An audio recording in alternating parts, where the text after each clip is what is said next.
It's been a quiet week on the birding front as we return from the Pacific Northwest exhausted, have family visiting, You remember Ruby Sue? Oh, yeah. Oh, my gosh. Her eyes aren't crossed anymore. That's something, ain't it? Huh? She falls in a well, eyes go cross. She gets kicked by a mule, they go back to normal. I don't know. and frankly, there are not a lot of birds to chase anywhere close to home. Literally, there are no birds being reported in New England that we haven't already ticked off for the year. So, in this week's recap of Ethan and Ingrid's Big Year, week 27, we're going to tell the story of a bird we saw in week 22, but had agreed not to talk about.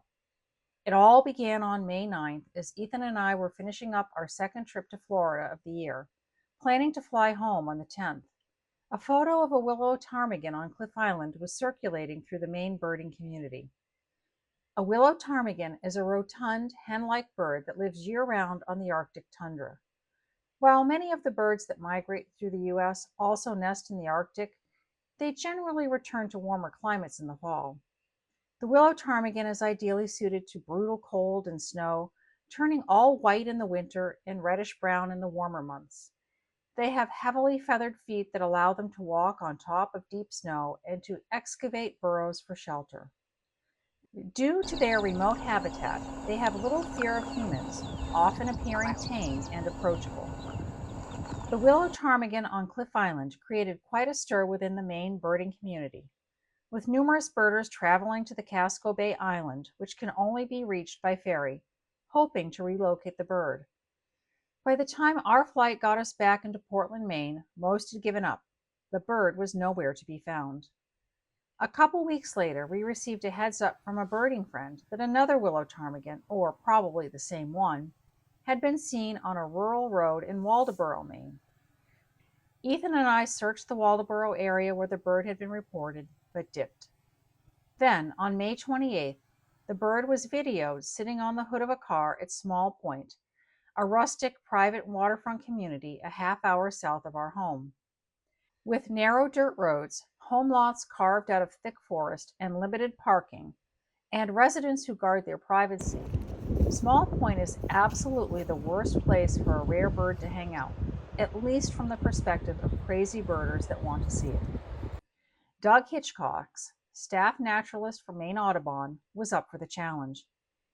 He arranged with a homeowner for limited visitation, sent out limited initial invitations, and created a private GroupMe discussion site for birders to coordinate their visits.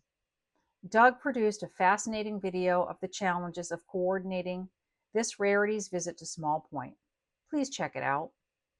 Anyway, by the time it was our turn to visit Small Point, the bird had disappeared. We rode in with our friends Glenn and Anna Hodgkins, and the four of us searched the area for over an hour but came up empty. While searching, Ethan met legendary birder Greg Miller, who was also searching for the ptarmigan. In the movie The Big Year, actor Jack Black's character was loosely based upon Miller's 1998 Big Year. Ethan's enormous ego puffed up even more when Miller congratulated him on our year so far. As our allotted search time expired, and with tears in our eyes, we left Small Point, figuring the Willow Ptarmigan had moved on. About 10 minutes after arriving home, the GroupMe beeped. The ptarmigan had returned to the homeowner's yard. Back into the car and back to Small Point we rushed, and sure enough, this adorable white bowling ball with legs was resting under a shrubbery before emerging to forage on the grass. It had no fear of the paparazzi that had arrived, and we were able to observe the summer red and brown feathers beginning to replace the white, especially on the bird's head. After 20 minutes, we left to give others use of the parking space and lawn. We were asked to embargo our sighting on eBird and social media to prevent hordes of birders from descending on the area, and let Doug work his plan to get as many birders onto the site as possible without upsetting the residents. The next morning, another set of invitees arrived on Small Point, only to learn that the Willow Ptarmigan had been killed during the night, probably by a great horned owl, a predator that is known for decapitating its victims and only eating the head.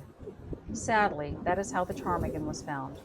It is sad so few people got to see this amazing bird, only the second time one has visited Maine in this century. And thanks to Doug Hitchcocks and the folks at Small Point for helping us see this incredible bird.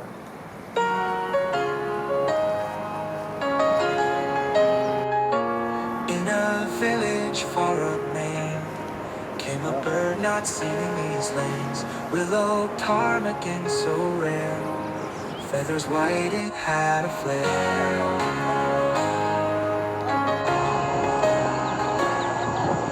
Late May it did arrive, birders thrilled it was alive. Camera clicks and whispers low, in the trees a special show.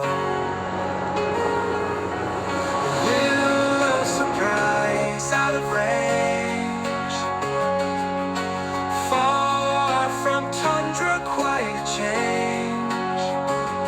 Feathers white and greenish sea, nature's twist so unforeseen.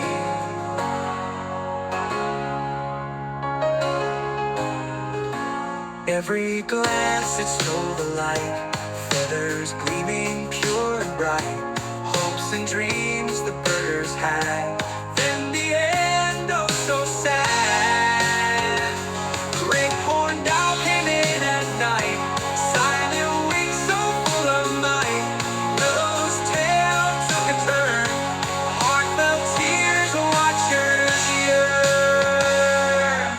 Willow surprise out of range, far from tundra quite changed. Feathers white and greenish sea, nature's twist so unforeseen.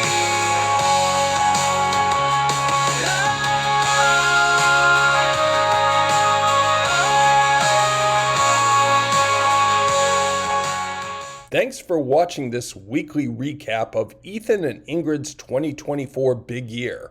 Remember to visit our blog at bigyearbirding.com. If you're watching this on YouTube, click the subscribe button. And if you want more of this silliness, we also have a Facebook and Instagram page. Happy birding!